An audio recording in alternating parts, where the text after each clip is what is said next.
I saved 2 children's lives who had double pneumonia, bronchopneumonia. They were in extreme condition. If we'd had a hospital, they would have been in intensive care, but we didn't have intensive care.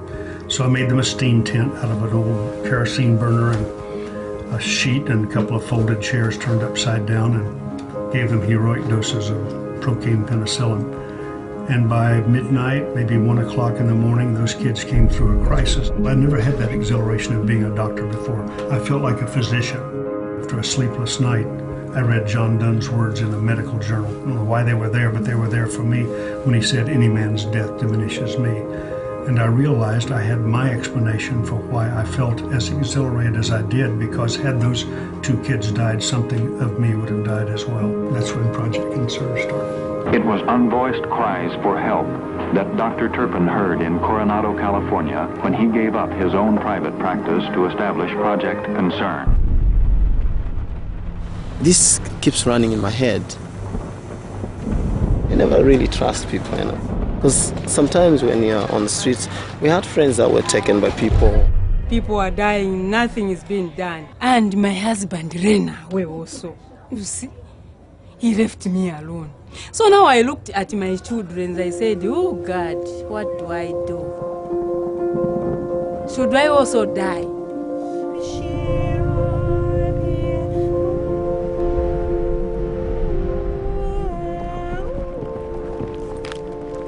It has confirmed that the client is actually HIV positive.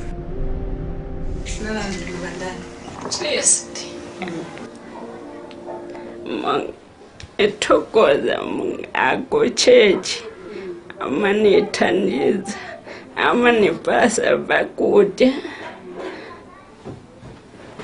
vofunikilana nimambena bwina eyolukuna zanga nembide bwina bajana panani kuneta nimpina panja.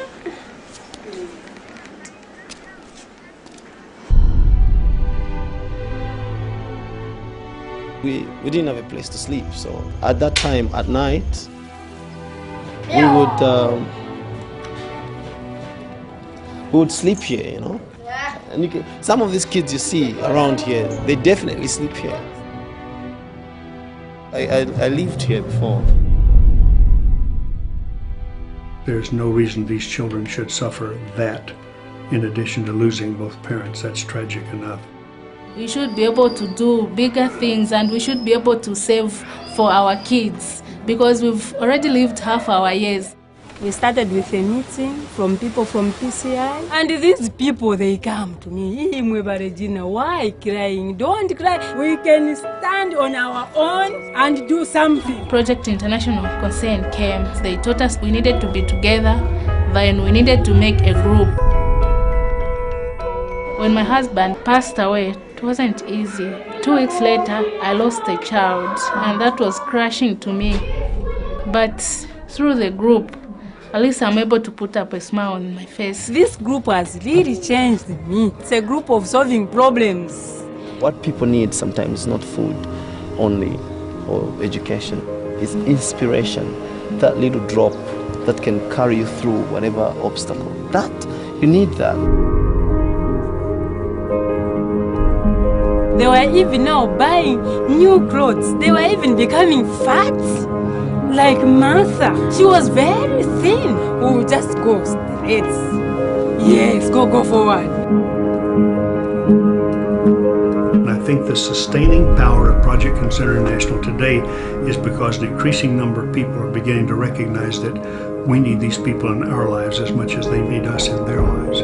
That's a symbiosis.